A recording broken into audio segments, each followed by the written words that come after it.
بسم اللہ الرحمن الرحیم۔ السلام علیکم ناظرین، آپ کا میزبان علی حسین اسکائی نیوز کے ساتھ ایک بار پھر سے حاضر ہوں۔ جی، اڈیالہ جیل سے آیا ہے ایک بڑا پیغام عمران خان صاحب کا ریئیکشن ہے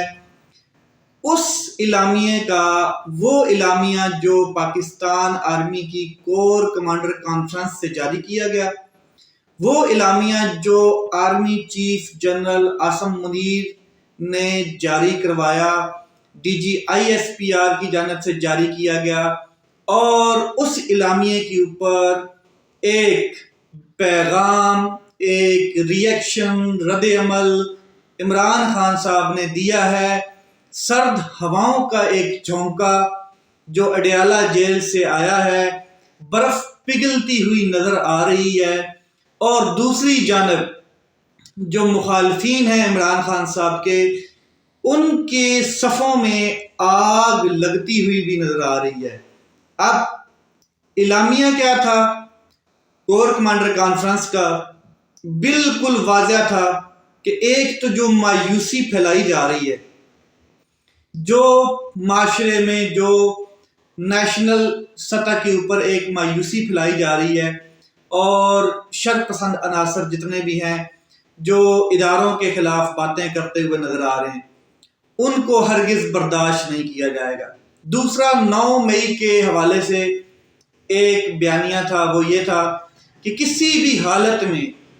9 مئی کے ملزمان جتنے بھی ہیں، یا جو قصوروار ہیں، یا جنہوں نے فوجی تنصیبات، انسلیشنز کے اوپر اٹیک کیے ہیں،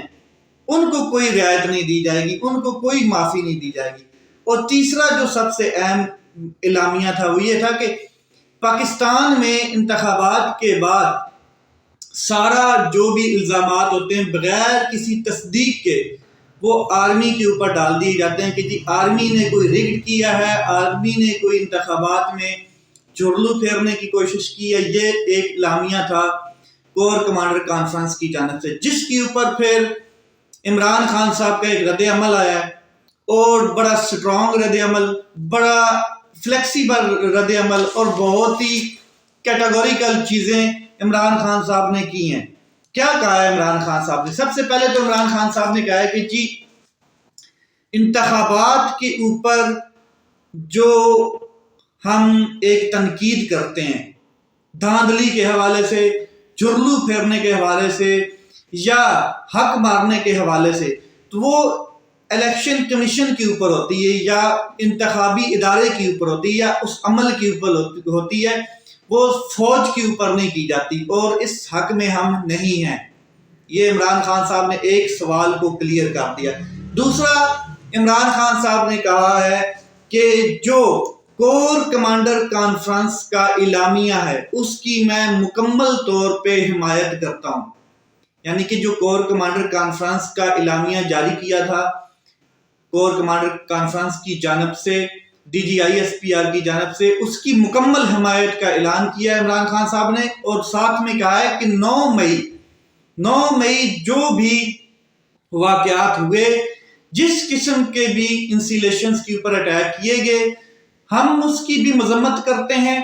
اور ہم اس حق میں نہیں ہیں کہ ہم ان کا ساتھ دیں یا ان کی حمایت کریں۔ ہم ان کے خلاف ہیں اور ہم ان کی حمایت نہیں کر رہے۔ صرف میرا مطالبہ یہ ہے کہ جو بھی یہ واقعات ہوئے، جس نے بھی کیے، بس صرف تحقیقات کی جائیں، جوڈیشل کمیشن بنایا جائے، تحقیقات کر کے پھر آپ جس کو مرضی سزا دے دیں، آپ، کیونکہ اس کی تحقیقات ہو چکی ہوں گی، اس کے اوپر جوڈیشل کمیشن بن چکا ہوگا، اور جو قصوروار ہوں گے ان کو بالکل سزا ہونی چاہیے۔ یہ عمران خان صاحب نے بالکل واضح کہا۔ اب یہ جو بیان ہے عمران خان صاحب کا، جو کور کمانڈر کانفرنس کے اعلامیے کی حمایت کا، اور اس کے علاوہ 9 مئی کے جو ملزمان ہیں ان کے اوپر جو کڑی سزائیں ہونے جا رہی ہیں، یا عمران خان صاحب نے کہا کہ ہم اس کی حمایت نہیں کر رہے، کہ اگر کوئی یہ سمجھتا ہے کہ ہم نے اس کی حمایت کی ہے اس واقعات کی، ہم تو کہتے ہیں کہ تحقیقات ہوں، جوڈیشل کمیشن بنایا جائے، اور پھر جو بھی عناصر اس میں ملوث تھے، جن کے خلاف ثبوت ملتے ہیں ان کو کیفر کردار تک پہنچایا جائے۔ اس کے علاوہ عمران خان صاحب نے جو کہا وہ یہ کہا کہ انتخابات کے اوپر تنقید کرنے کا مطلب یہ نہیں ہوتا کہ ہم کسی عسکری ادارے کے اوپر تنقید کر رہے ہیں، یعنی کہ آرمی کے اوپر تنقید کر رہے ہیں۔ آرمی کا ایک اپنا رول ہے، اپنا کردار ہے، اور جس کے لیے اس کو بلایا جاتا ہے وہ الیکشن کی حفاظت ہوتی ہے، یا سیکیورٹی جو ہے اس کے لیے بلایا جاتا ہے، یا جو دہشت گردی سے نمٹنے کے لیے کہ الیکشن کے دوران کوئی اس طرح کی واردات نہ ہو۔ تو آرمی کا ایک اپنا کردار ہے۔ ہم جو دھاندلی کی تحقیقات یا دھاندلی کے اوپر تنقید یا اس طرح کی جو بھی کرتے ہیں وہ ہم الیکشن کمیشن کے حوالے سے کرتے ہیں، الیکشن کے ادارے کے اوپر کرتے ہیں، الیکشن کی جو عمل درآمد جو لوگ کر رہے ہیں، الیکشن کے اندر جھرلو پھیر رہے ہیں، ہم ان کے اوپر کرتے ہیں، نہ کہ ہم آرمی کے اوپر کرتے ہیں۔ یہ عمران خان صاحب نے بڑا واضح ایک موقف دیا ہے۔ اب سرد ہوائیں، نرم ہوائیں، فلیکسیبل ہوائیں اور اڈیالہ جیل سے یہ گفتگو،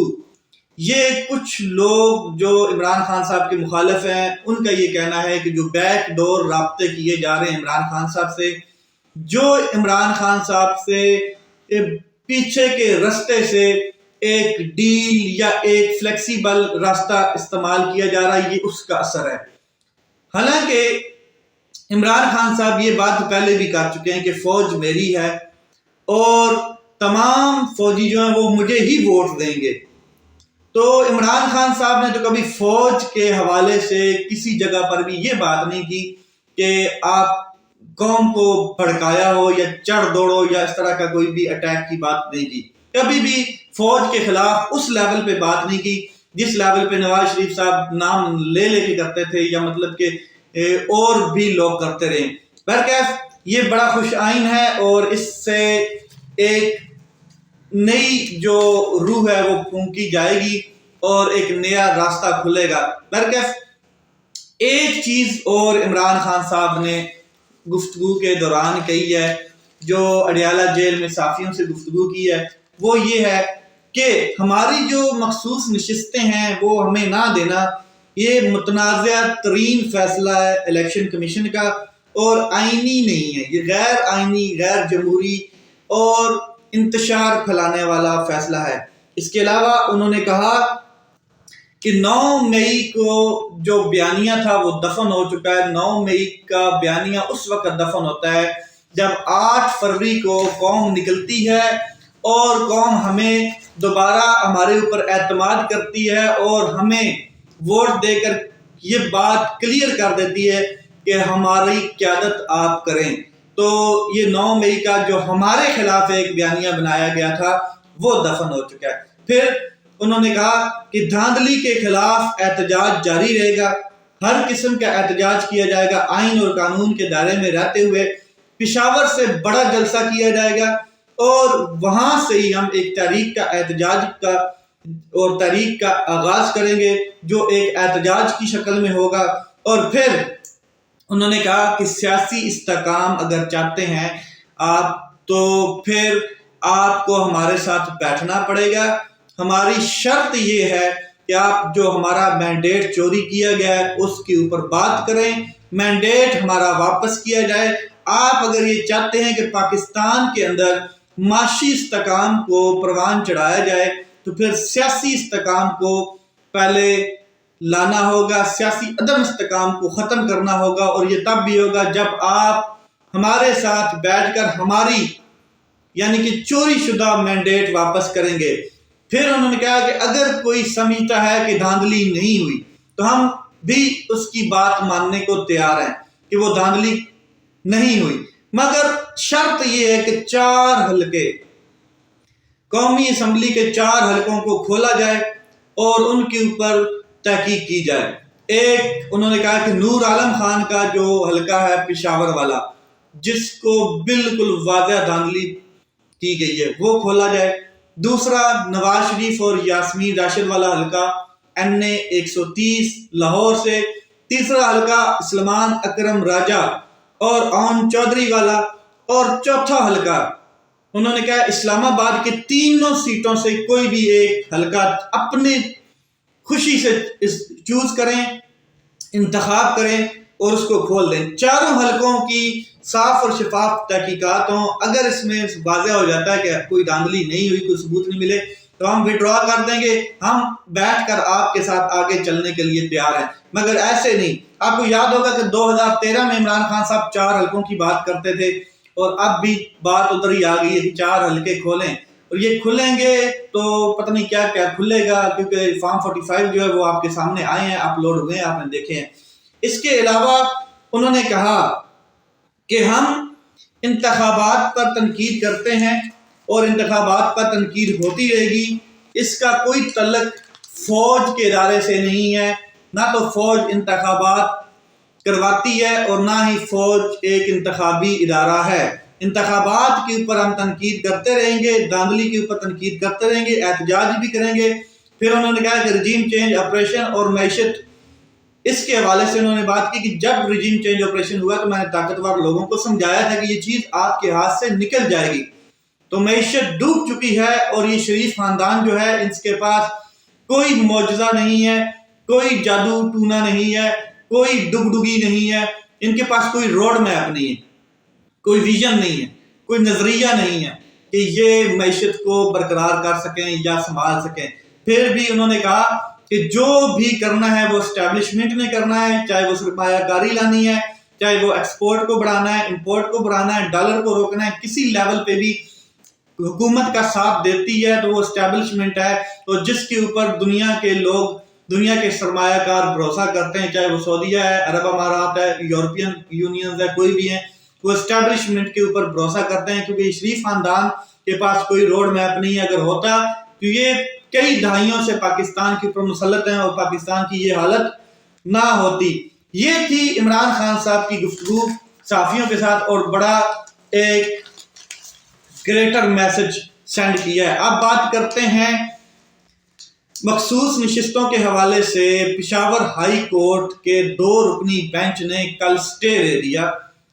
دے دیا کہ کس بات کے اوپر کہ قومی اسمبلی کے جو سپیکر ہیں ان کو نوٹس جاری کیا گیا کہ جو مخصوص نشستیں جن کے اوپر معاملہ خراب ہے ان کا حلف نہ لیا جائے، اور آج اس کے اوپر پھر سماعت ہوئی ہے،